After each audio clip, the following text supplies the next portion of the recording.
أعوذ بالله السميع العليم من الشيطان اللعين الرجيم. بسم الله الرحمن الرحيم. بسم الله النور، بسم الله النور النور، بسم الله نور على نور. بسم الله الذي خلق النور من النور. الحمد لله الذي خلق النور من النور وأنزل النور على الطور والبيت المعمور والسقف المرفوع في كتاب مسطور في رق منشور على نبي محبوب. الصلاة والسلام والتحية والإكرام على أشرف الأنبياء والمرسلين، ثم الصلاة والسلام على جليلة جميلة نبيلة كريمة معصومة الحوراء الإنسية والبطول العذراء وفاطمة الزهراء سيدة نساء العالمين، وعلى أهل بيته الطيبين الطاهرين المعصومين المنتخبين المنتجبين المظلومين. ولعنة الله على أعدائهم أجمعين من يومنا هذا إلى يوم الدين.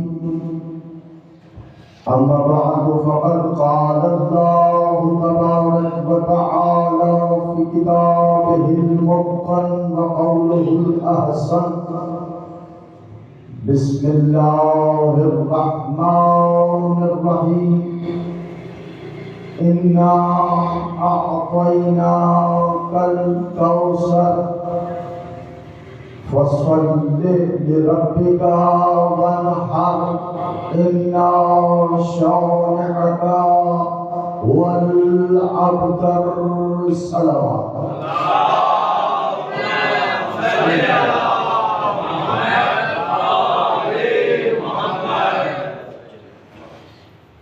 موالیان حضر کرام، حجاران محمد و آل محمد، دوست داران غلامان آل محمد، عزاداران مظلوم کربلا، خدا کوئی غم نہ دے سوائے غم اہل بیت کے، کہ ہم جئیں اس جہان فانی میں تو علی علی کرتے ہوئے، اور اس جہان فانی سے جہان ابدی کی طرف جائیں تو حسین حسین کرتے ہوئے. ایک مرتبہ قبولیت دعا کے لیے بلند آواز سے صلوات پڑھیں.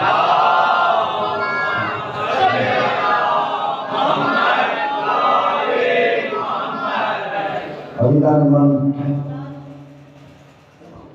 عشرہ فاطمیہ اس بارگاہ آل محمد کی آج دوسری مجلس آپ کے پاکیزہ اذہان کے حوالے کرنے کی سعادت حاصل ہو رہی ہے، اور یقیناً وہ سماعتیں بلند ہیں، وہ سماعتیں مطمئن ہیں کہ جو اس ذکر سے جڑی رہتی ہیں. کیونکہ جیسا کہ کل میں نے کہا تھا کہ عزائے فاطمیہ کا دسترخوان ہمیں وہ رزق دیتا ہے کہ جہاں سے ہر قسم کا رزق ہم حاصل کر سکتے ہیں۔ شرط یہ ہے کہ ہم میں دو صفتیں ہونی چاہیے، ایک محبت اور ایک اخلاص۔ علم کی ضرورت نہیں ہے، معرفت کی ضرورت ہے۔ معرفت آگے کی چیز ہے، علم کہیں پیچھے رہ جاتا ہے۔ علم کا مطلب ہے قدم بقدم آگے بڑھنا، معرفت کا مطلب ہے جست لگا کر آگے بڑھنا۔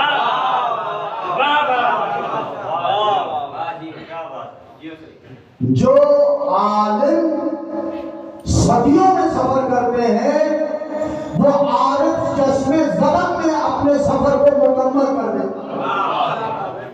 عالم کی نگاہ وہاں تک نہیں پہنچتی جہاں پر عارف کی نگاہ پہنچتی ہے۔ تو جو سیدہ کے ذکر سے مطمئن ہو جاتا ہے اس سے بڑا عارف اور کون سا ہوگا؟ مل کر بابا نے بلند صلوات پڑھیں۔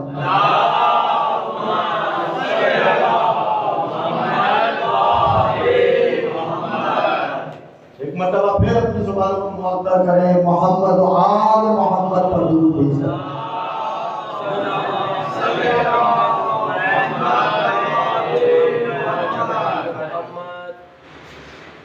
مجھے لگ رہا ہے کہ آج میرے صلوات پر ایک مجلس پڑھنی پڑے گی کہ صلوات کیا ہے اور صلوات کس طریقے سے پڑھنی چاہیے۔ برائے عظمت خاتم النبیین صلی اللہ علیہ وآلہ وسلم، عشق اول، خلق اول، تخلیق اول، علت دائر ممکنات، یاسین و طٰہٰ، مزمل و مدثر، بآواز بلند تر صلوات۔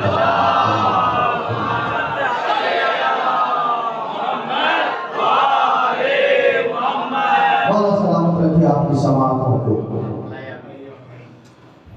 آج میرا دل یہ چاہتا ہے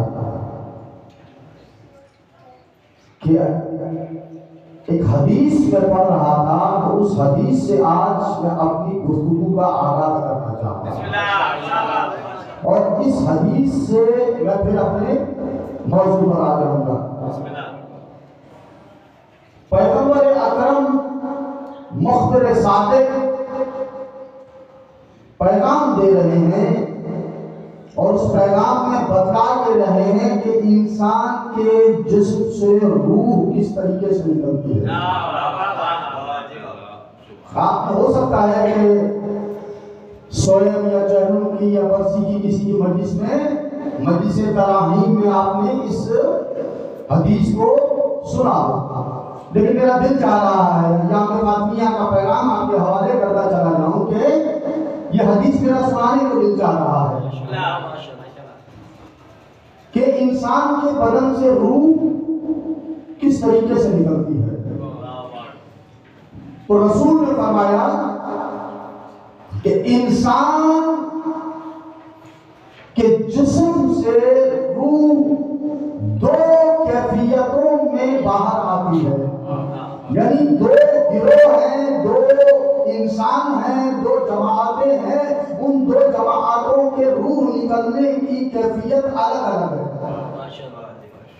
میں چاہ رہا ہوں کہ لفظ کو استعمال کروں گے کہ یہ میرے بچوں کی بھی سمجھ میں آ جائے، مشکل اور دقیق الفاظ کا استعمال نہ کروں، اس لیے ڈھونڈ رہا ہوں کہ لفظ عام یوز والے ہونے چاہیے۔ انسان کے جسم سے روح کس طریقے سے نکلتی ہے؟ اب رسول نے فرمایا کہ ایک انسان تو وہ ہے کہ جس کے جسم سے روح اس طریقے سے باہر آتی ہے، اس طریقے سے نکالی جاتی ہے، اس طریقے سے نکلتی ہے جیسے پھول سے خوشبو جدا ہوتی ہے۔ جیسے پھول سے خوشبو جدا ہوتی ہے۔ بھائی پھول سے خوشبو جب جدا ہوتی ہے، نہ پھول کو احساس ہوتا ہے جدائی کا، نہ خوشبو کو احساس ہوتا ہے جدائی کا، نہ پھول کو تکلیف ہوتی ہے نہ خوشبو کو تکلیف ہوتی ہے۔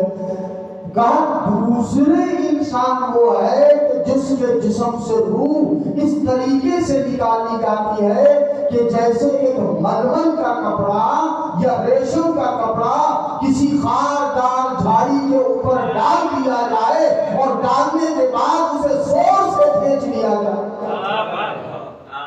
اللہ اکبر. آپ نے سن لیا, لیکن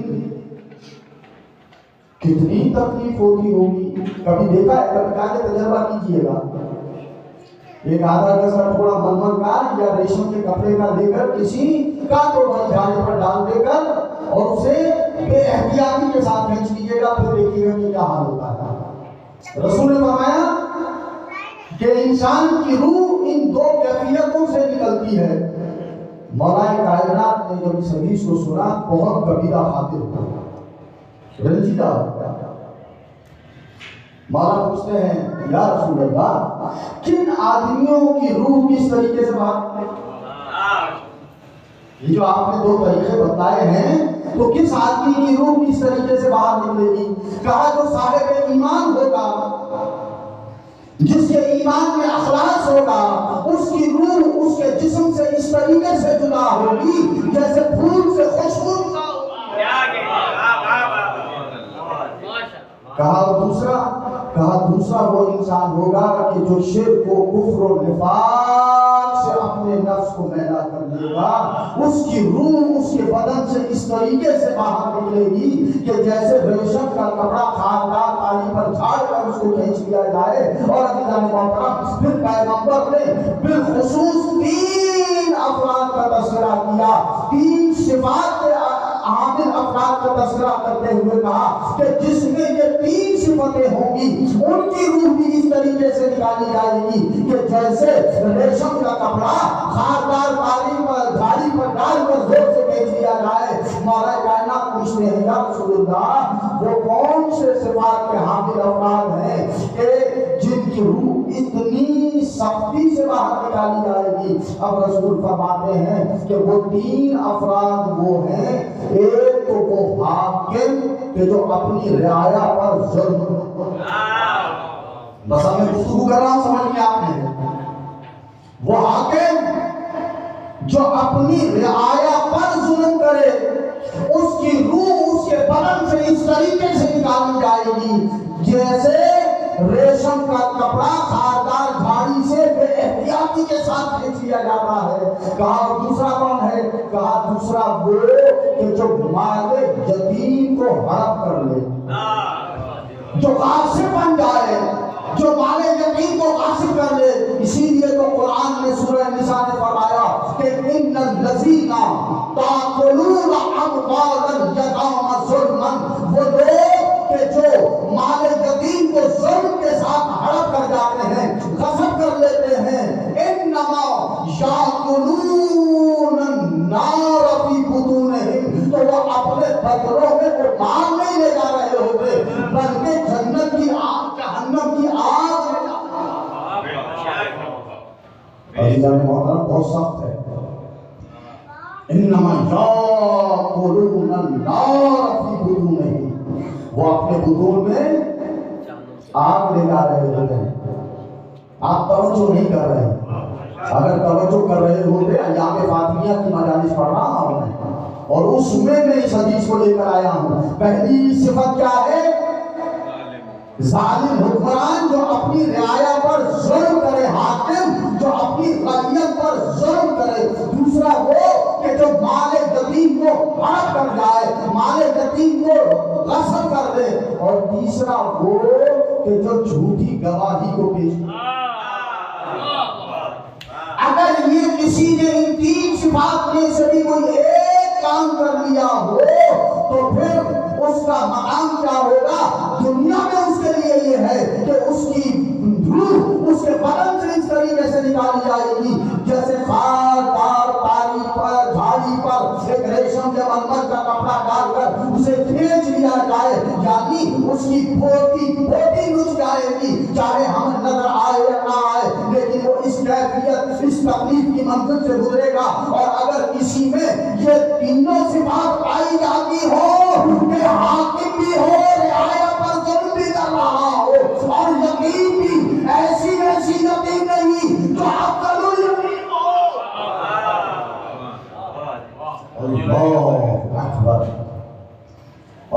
گواہی بھی ایسی ایسی گواہی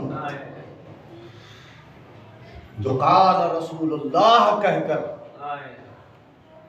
ایک جملہ پیش کرے اور اس کی گواہی دے کہ یہ صحیح ہے، کیا مقام ہوگا اس کا؟ آج بھی ایسے لوگ موجود ہیں یا نہیں ہیں؟ آج تو ایسے لوگ موجود ہیں جو ان دین کو چھوڑ کے ان دین سے آگے کی بھی صفاتوں سے آگے نکل گئے ہیں۔ عزیزان محترم، اپنے آپ کو سنواریں، اپنے آپ کو بچائیں۔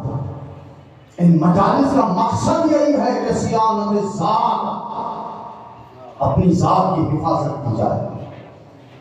اور اگر یہ ہم تذکرے کس لیے کیا کرتے ہیں؟ میں نے کل کیا کہا تھا؟ یہاں سے کیا ملتا ہے؟ ابھی بھی میں نے جملہ کہا، یہاں سے ہمیں رزق شعور ملتا ہے، یہاں سے ہمیں رزق آگہی ملتا ہے۔ یہ دسترخوان عزائے فاطمیہ ہو یا دسترخوان عزائے حسینی ہو، وہاں سے ہمیں ہر طرح کا رزق ملتا ہے۔ جسمانی رزق بھی ملتا ہے، نفسانی رزق بھی ملتا ہے، روحانی رزق بھی ملتا ہے۔ جب مجلس سے جایا کرے تو بستر پر لیٹنے کے بعد سوچا کرے آج ہم نے کچھ بٹورا مجلس سے اور اگر نہیں بٹورا تو سمجھے ہم نے مجلس سے رزق کو حاصل نہیں کیا، حاصل ہم نے کرنا ہے۔ میزبان کا کام کیا ہے؟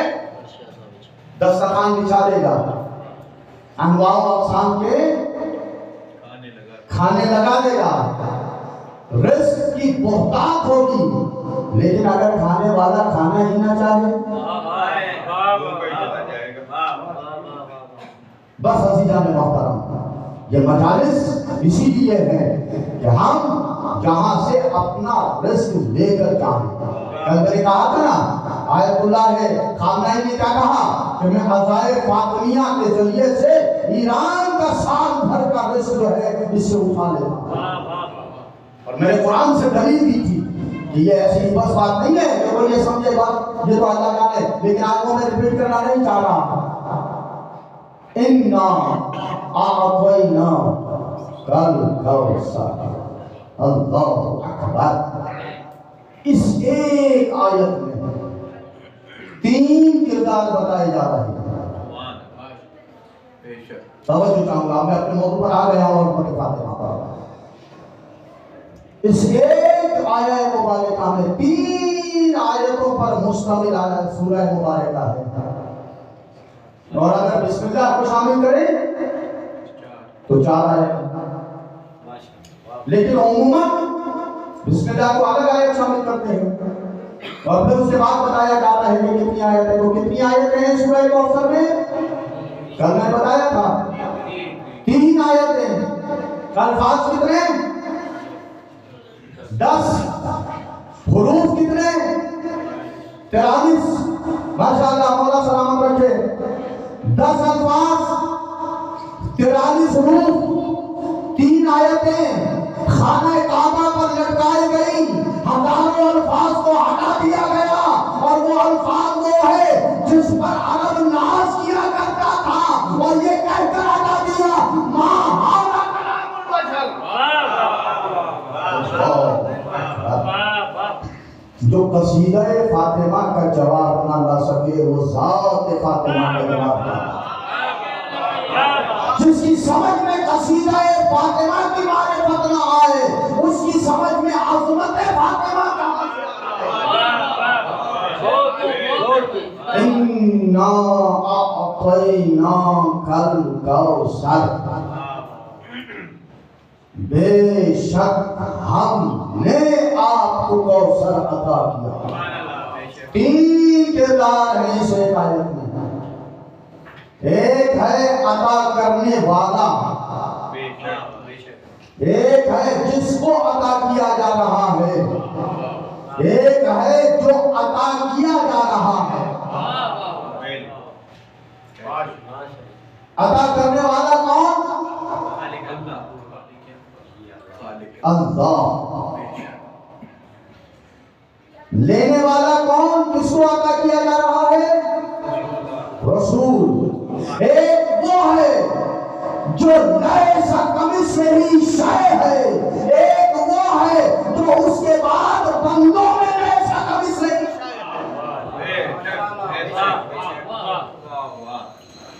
ایک وہ ہے جو معبودیت و الوہیت کی انتہا پر ہے، ایک وہ ہے جو عبدیت کی انتہا پر ہے۔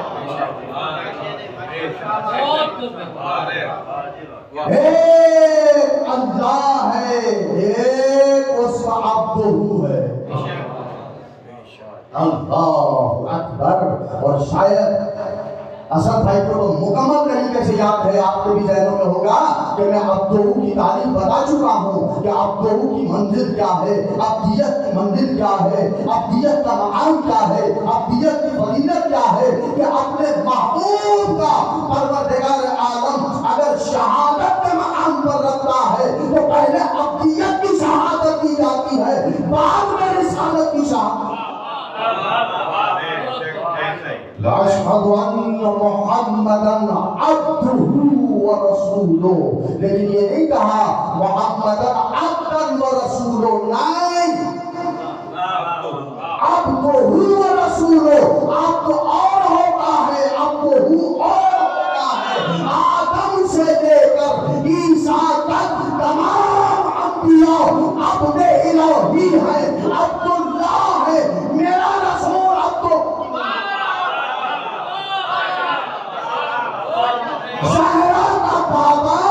عبدہ کی منزل پر ہے، اور وہ عبدہ ہے کہ عبدہ چیزیں دیگر، عبد دیگر، عبدہ چیزیں دیگر، عبد دیگر۔ اقبال کل بھی دو شیری پاک کے گئے کہ آپ کے قسم بخدا میں ممبر سے کہہ رہا ہوں، میں یہ نہیں پڑھ کر آیا، مجھے جانا کہیں اور تھا، لیکن اب آ گیا ہے تو گفتگو چل رہی ہے۔ یہی تو یعنی اچھے سامعین جب میسر آ جائیں تو پھر خطیب بھی کہیں کا کہیں نکل جاتا ہے۔ مل کر بابا کے بلند صلوات کریں۔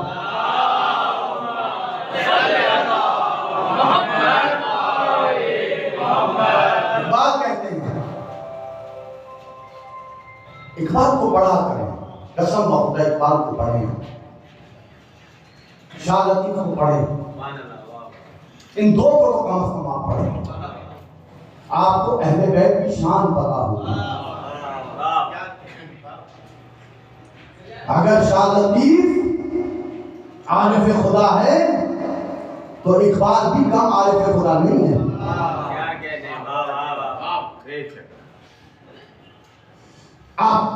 اقبال بھی کم عارف اہل بیت نہیں ہے، جس منزل پر ہے۔ جاوید نامہ میں اس کے یہ اشعار موجود ہیں، عبد دیگر، عبدہ چیزیں دیگر۔ لیکن میں نے کہا تھا عبدیت کی منزل کیا ہے کہ جب اپنے پیغمبر کے عروج کا تذکرہ کرتا ہے تو رسالت کے عروج کا تذکرہ نہیں کرتا، نبوت کے عروج کا تذکرہ نہیں کرتا، ولایت کے عروج کا تذکرہ نہیں کرتا، اور ولایت تو قرب کا نام ہے، عروج کا نام نہیں ہے۔ ولایت تو قرب کو کہتے ہیں، ولی تو یہ تب سے تھا کہ جب یہ عدم میں تھا۔ اللہ جانے میری بات کہاں تک آپ کے ذہنوں میں پہنچی۔ ولی تو یہ تب بھی تھا جب عدم میں تھا۔ کیوں؟ کیسے کہا میں نے یہ جملہ؟ دلیل دے دوں۔ بھائی رسول کا نور اشتقاق ہے نور الہی سے، یعنی قرب نور الہی میں یہ نور پہلے سے بھی موجود تھا، پہلے یہ نور الہی تھا، اس میں سے اشتقاق ہوا، اللہ نے ایک نور بنایا جس کا نام نور محمد رکھا، اور کہا رسول نے اول ما خلق اللہ نوری، اللہ نے سب سے پہلے میرے نور کو خلق کیا۔ اب اللہ نے کہا کہ بندہ بھی ایک ہے، میں اللہ بھی ایک ہوں، نہیں، احادیت سے مجھے نشتی ہے اس ایک نور کو، وہ واحد تھا، یہ احد ہے، وہ واحد تھا، یہ احد ہے۔ اس احد نے کہا اسے واحد بھی نہ رہنے دوں۔ بھائی واحد اور احد میں فرق کیا ہے؟ اگر گنتی کے اعتبار سے دیکھا جائے ہمیں واحد ایک وہ ایک جس میں ایک جمع کر دیا جائے تو دو ہو جاتا ہے، وہ ایک جسے تقسیم کر دیا جائے تو آدھا آدھا ہو جاتا ہے۔ پروردگار عالم نے اپنے نور سے جس نور کو نکالا تھا اس کو ایک بھی نہ رہنے دیا، اس کو دو حصوں میں تقسیم کر دیا، ایک کو مصطفیٰ کہا، ایک کو مرتضی کہا۔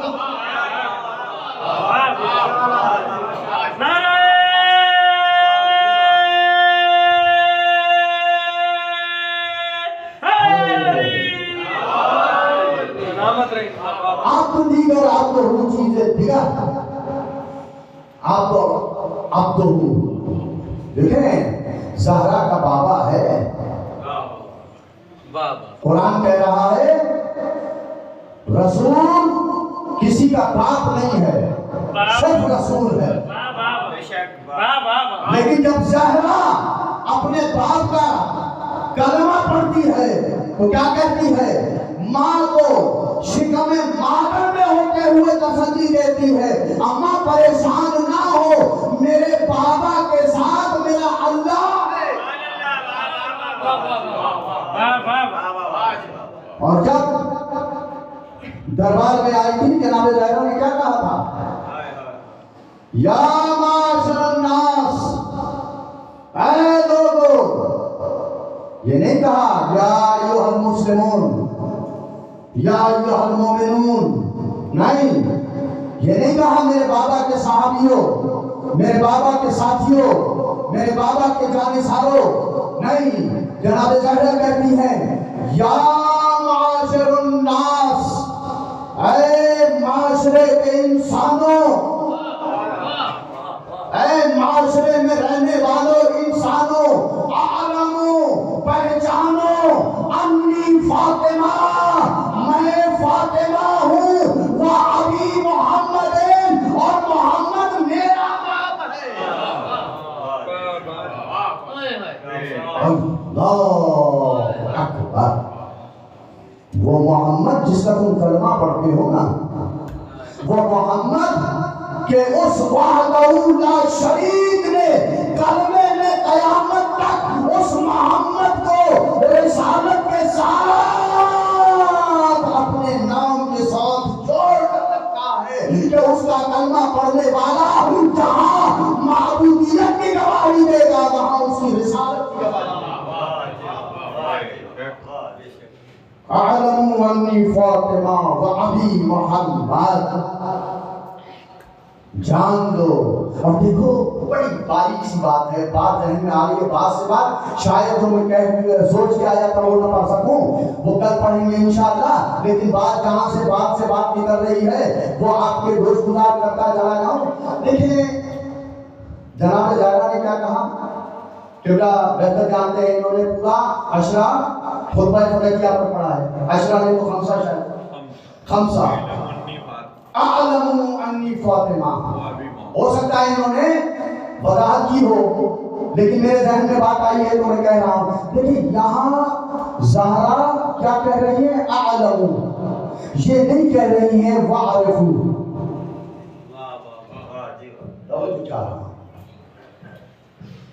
زہرا نے کیا کہا؟ عالم، جنہوں نے دیکھا ہے وہ تو جانتے ہیں نا۔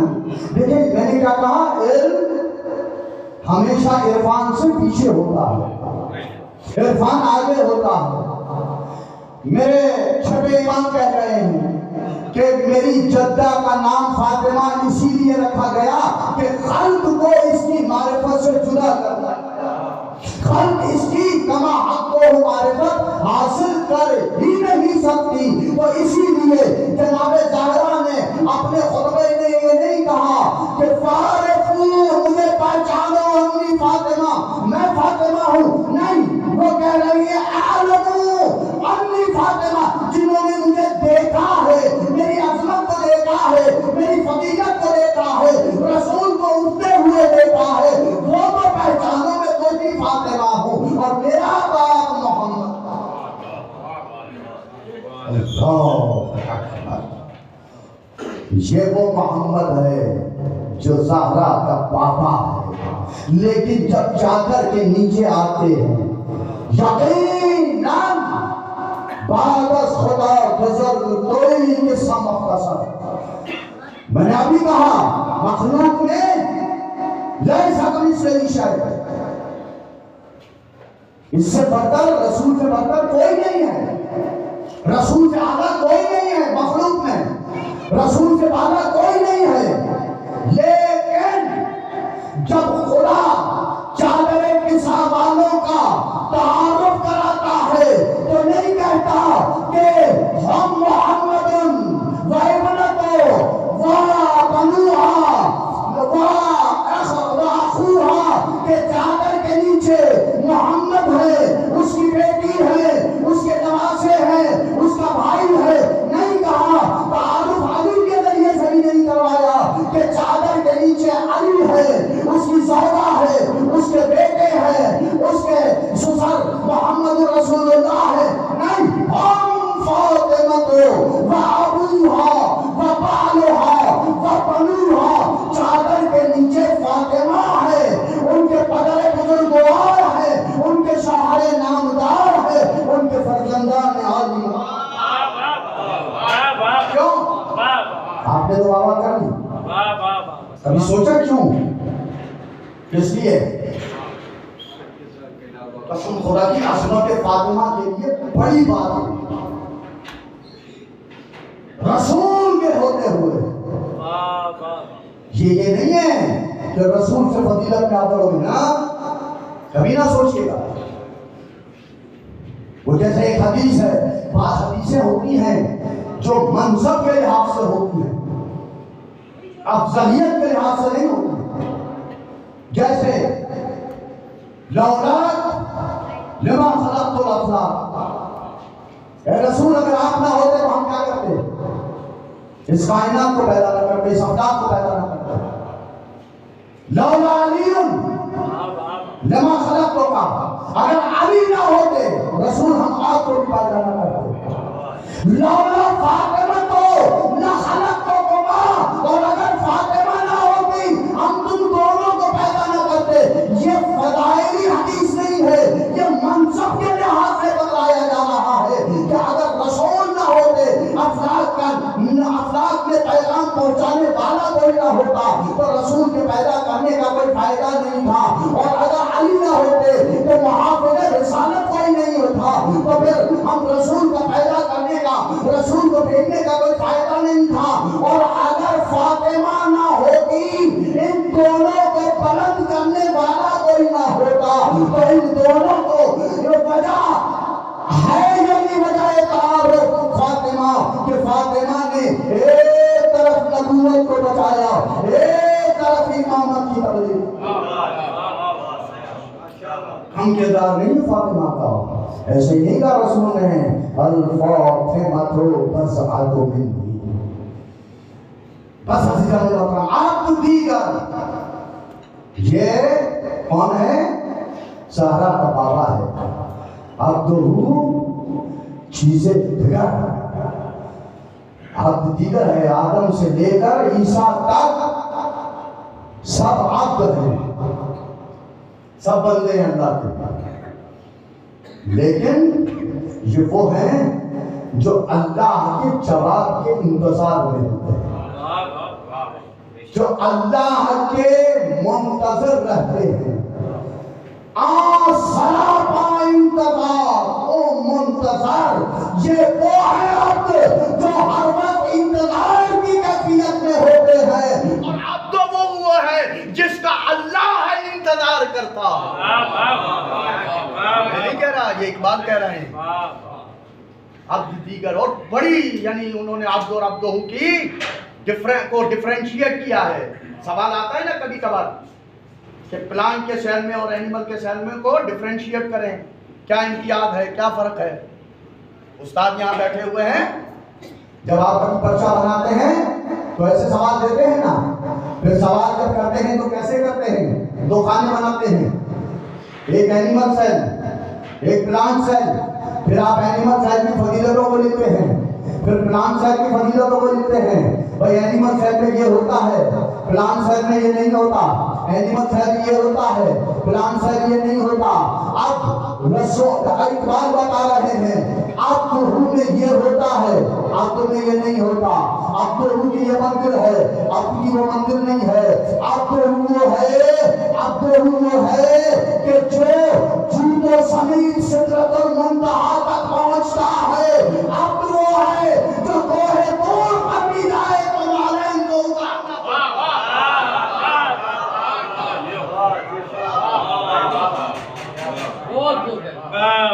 یہ ہے زہرا کا پاپا،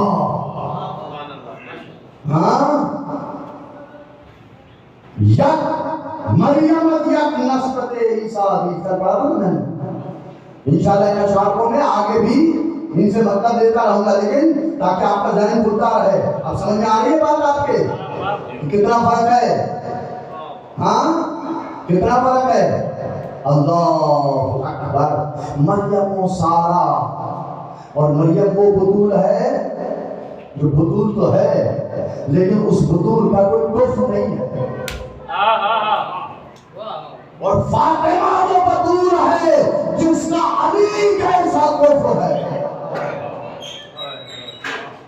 کہ اگر علی نہ ہوتے تو فاطمہ کو کوئی کفر نہ ہوتا۔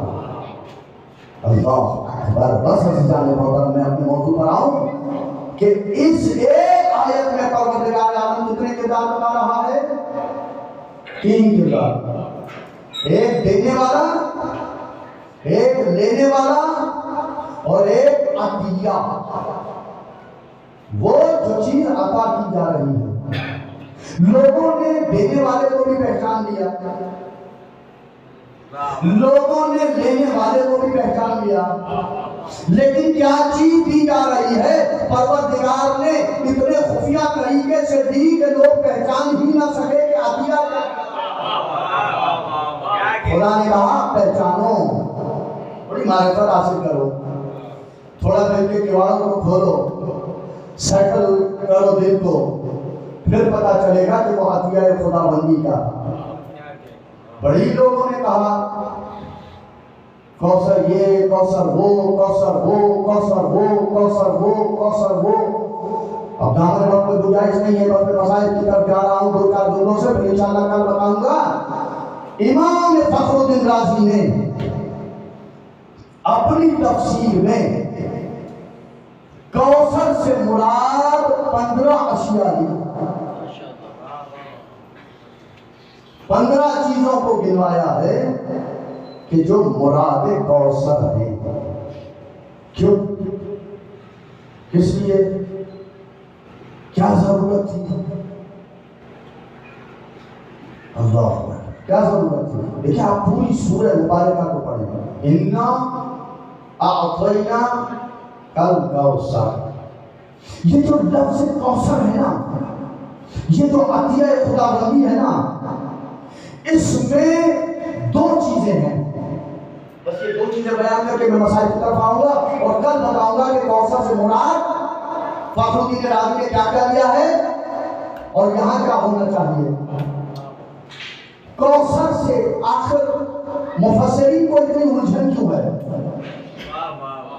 جیسے لفظ ولی سے مفسرین کو الجھن ہے کہ لفظ ولی کے کئی معنی بتاتے ہیں، اسی طریقے سے لفظ کوثر سے بھی مفسرین کو الجھن ہے۔ کیوں؟ اس لیے کہ لفظ کوثر میں 2 باتیں ہیں۔ ایک بات تو یہ ہے کہ یہ کوثر وہ ہے جو رضائے الہیہ کی منزل پر ہے، کیونکہ پروردگار نے یہ عطیہ دینے سے پہلے اپنے حبیب سے کہہ دیا تھا فَلَا سَوْفَ يُعْطِيكَ رَبُّكَ فَتَرْضَىٰ۔ اے رسول، ہم عن قریب آپ کو ایسا کچھ دیں گے کہ تم ہم سے راضی ہو جاؤ گے۔ وہاں یعطیکا ہے، یہاں وہاں وعدہ ہے، یہاں عطا ہے۔ عطا کرتے ہوئے بھی پروردگار عالم نے لفظ میں بھی استعمال کیا، وہاں بھی عطا ہے، یہاں بھی عطا ہے۔ وہ عطا کریں گے جس سے تو ہم سے راضی ہو جائے گا۔ اللہ رضائے مصطفیٰ چاہتا ہے، اور رضائے مصطفیٰ وہ ہے جو مقام کوثر میں ہے۔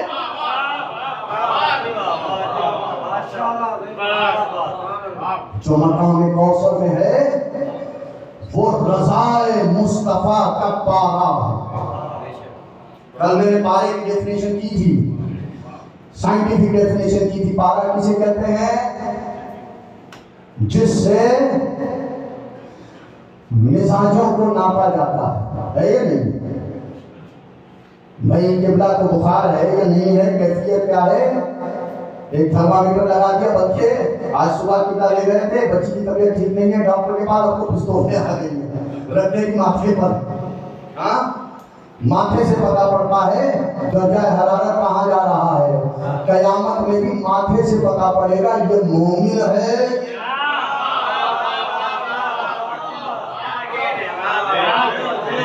آج کا سائنٹسٹ بھی ماتھے پہ دیکھ رہا ہے کہ کیا ہے، آیا طبیعت صحیح ہے یا طبیعت خراب ہے۔ قیامت میں بھی ماتھے سے پتہ لگایا جائے گا آیا شجرہ خبیثہ سے ہے یا شجرہ شجرہ طیبہ کا پتا ہے یا شجرہ خبیثہ کا پتا ہے۔ تو ایک تو جو بھی کوثر ہے، میں کل تشریح کروں گا کوثر کیا ہے، لیکن آج کہہ رہا ہوں سوچئے گا، جو بھی کوثر ہے، جو بھی ہے، وہ مقام رضائے مصطفیٰ کی منزل پر ہے۔ کوثر کا مقام یہ ہے کہ وہ رضائے مصطفیٰ کا پالا ہے۔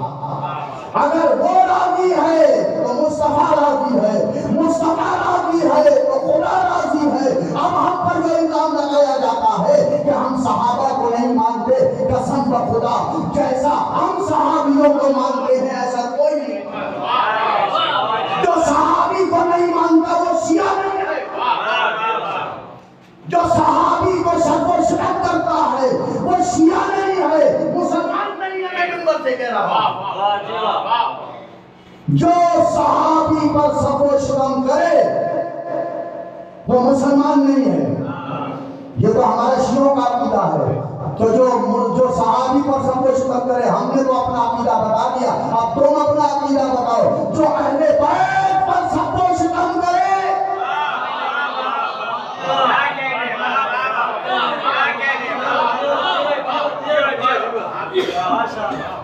اور بخدا میں تقیہ کی حالت میں باتیں نہیں کہہ رہا، میں واضح بات کہہ رہا ہوں کہ شیعہ نہیں ہے کہ جو کسی بھی ایک صحابی کے لیے کوئی غیر شائستہ جملہ استعمال کرے کہیں پر، اور غیر شائستہ جملہ تو ہم اپنے دشمنوں کے لیے بھی استعمال نہیں کرتے، کیونکہ ہم تہذیب محمد و آل محمد کے پیروکار۔ یہاں پر تو اگر ہم شبیہ پیغمبر کا قاتل بھی آ جاتا ہے تو اس کو احساس نہیں دلایا جاتا کہ تم تو وہی ہو جس نے میرے بھائی کو قتل کیا۔ اللہ اکبر، ہم تو اس تہذیب کو پروان چڑھانے والے۔ لیکن صحابی کہتے کسے؟ صحابی، چلے میں دقیق بحث کو چھوڑ رہا ہوں، صرف ایک عام بات کرو۔ صحابی ذرا اپنے صفحہ دل پر، ہاں یا صفحہ دل پر اگر نہیں لکھ سکتے تو اپنے ایک ہاتھ کے صفحے پر دوسرے ہاتھ کی انگلی سے صحابی لکھیے تو صحیح، ذرا تختی تو کیجئے صحابی کی، فیکٹرز تو بنائیں۔ چلے انگلش میں کہتا ہوں، فیکٹرز تو جانتے ہیں، تختی تو شاید نہ جانے، اگر کوئی شاعر بیٹھا ہوگا تو شاید تختی کو پہچان لے۔ فیکٹرز کریں، فیکٹرز کرتے ہیں نا، فیکٹر کریں، جز کریں۔ صحابی، سواد، ہے، الف، بے، یہ 5 کی بلا دل میں ہو تو بنتا ہے صحابی۔ سواد، ہے، الف، بے، یہ۔ اب ہم صحابی کسے مانتے ہیں؟ بڑی منزلت ہے صحابی کی، بڑا مقام ہے صحابہ کا، قسم بخدا میں تو یہ کہتا ہوں کہ صحابہ کے جوتوں کی خاک میری آنکھوں کا سرما ہے کہ اگر یہ نہ ہوتے تو ہمیں پتہ ہی نہ چلتا کہ اہل بیت گر سواد پہلا لفظ کیا ہے، پہلا حرف کیا ہے؟ سواد. گر سواد عکس صبر رسالت معاب ہو. صحابہ کی ڈیفینیشن، صحابی کی ڈیفینیشن بتا رہا ہوں. سواد ہاں الف با یا صحابی. گر سواد عکس صبر رسالت معاب ہو. ہے میں حسن حسین کی حوضنا کباب ہو.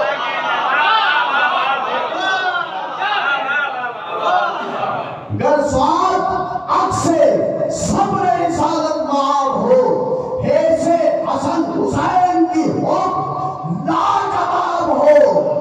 اور الف ابو تراب کی الفت کا پار.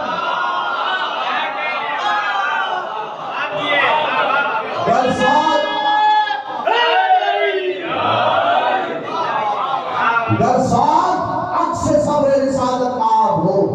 ہے سے حسن حسین کی حب لاجواب ہو. الف ابو تراب کی الفت کا باب ہو. اور بے بارگاہ آل سے بھی شرف یاب ہو. اور جیسے یقی ہو جس کو رضائے بطول کا ہم اس کو مانتے ہیں صحابہ.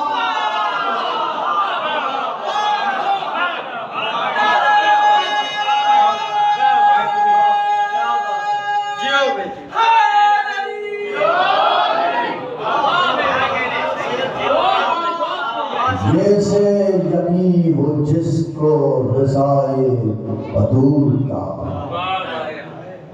ہم اس کو مانتے ہیں صحابی رسول کا.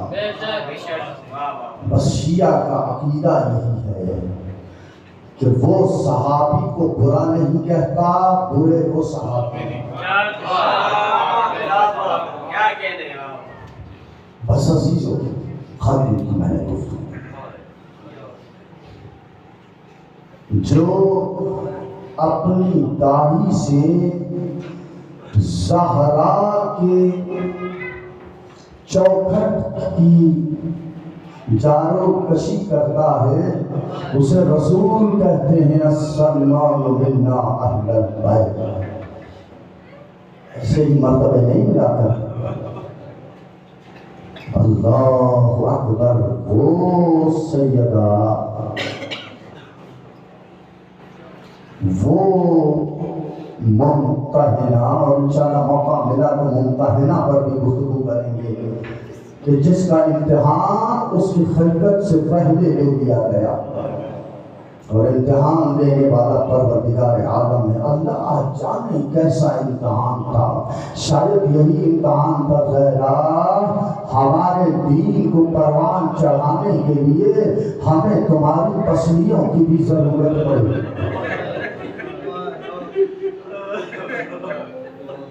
تمہارے شکم میں جو بچہ ہوگا ہمیں اس کی بھی ضرورت ہوگی. عزادارو جب میں مسائل قسم بخدا شہادت جو ہے یہ مصیبت آل محمد نہیں ہے. شہادت تو ورثہ ہے اہل بیت کا، لیکن مصیبت کیا ہے؟ مصیبت یہ ہے عزادارو کہ وہ جو خدا کی نگاہ میں معروف تھے ان کو غیر معروف. سنیں گے مسائل کیا ہے عزیزو. وہ زہرا، وہ سیدہ، ایک مرتبہ علی جب باہر سے واپس آتے ہیں تو زہرا ایک آہ بھر کے کہتی ہے ابو الحسن میں نے سنا ہے کہ اب آپ کو لوگوں نے سلام تک کرنا چھوڑ دیا ہے.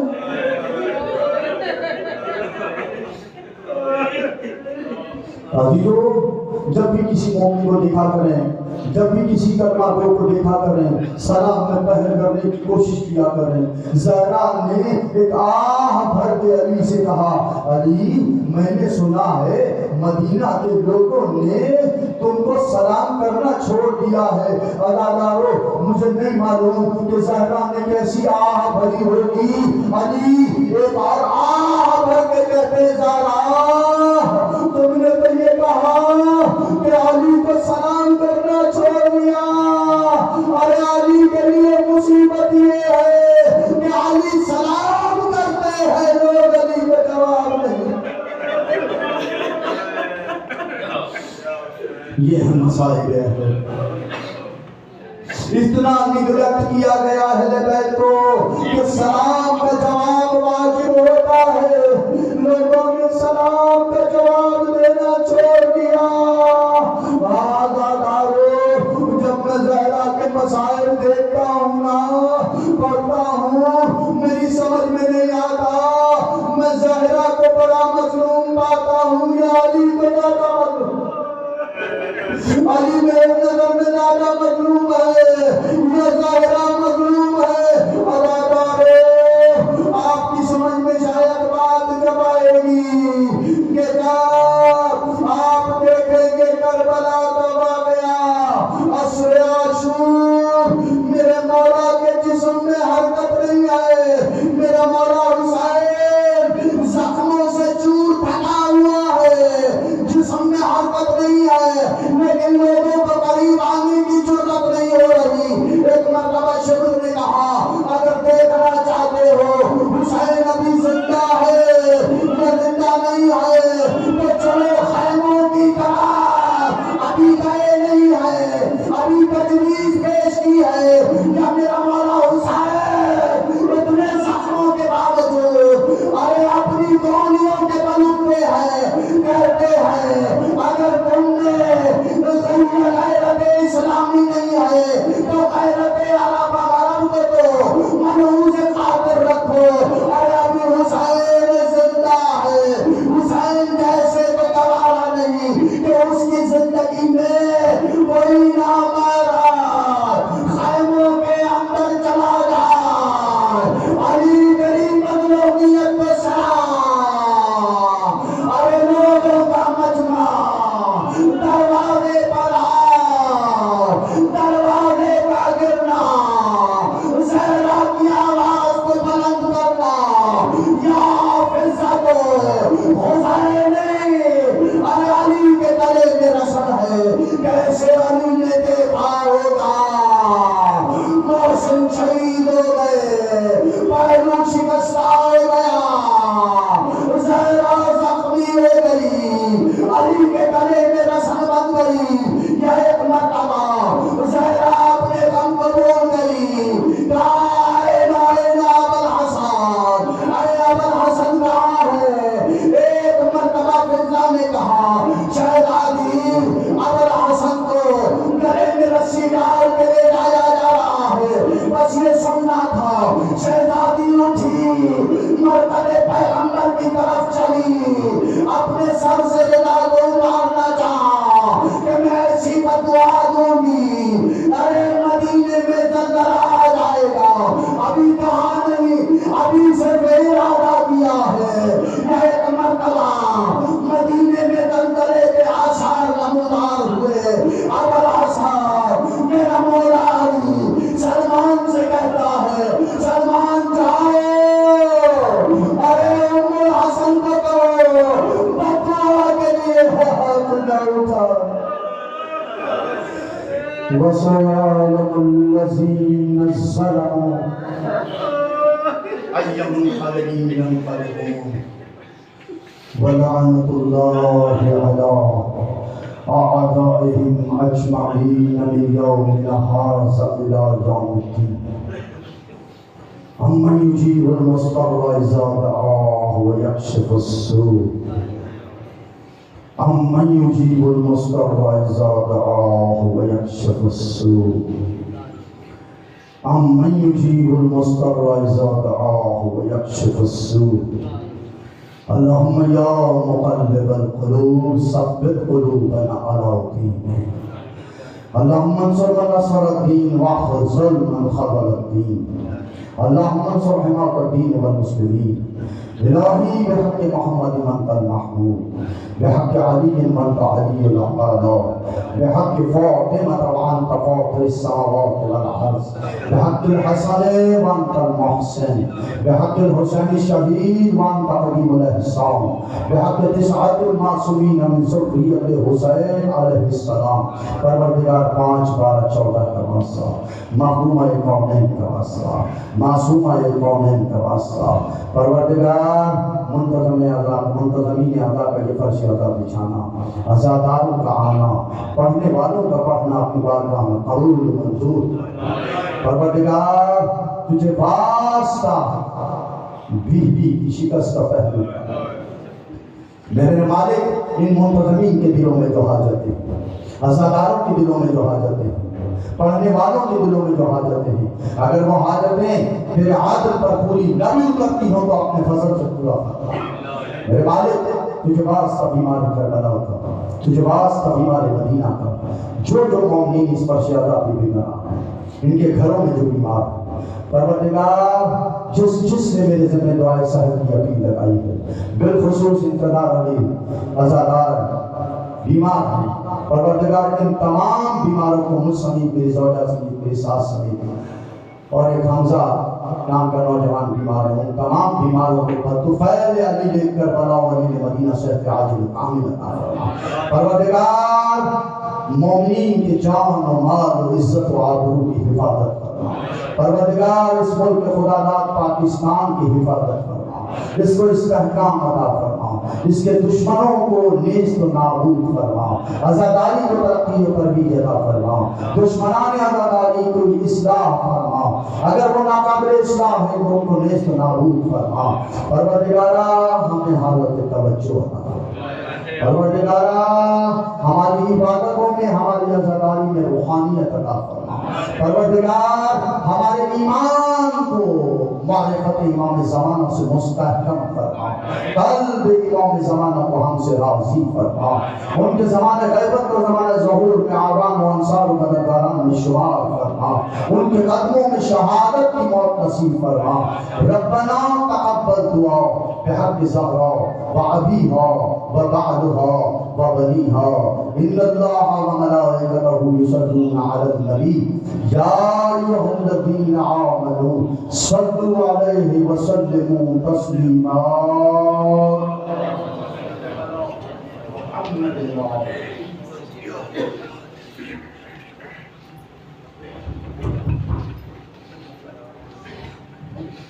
متوجہ سے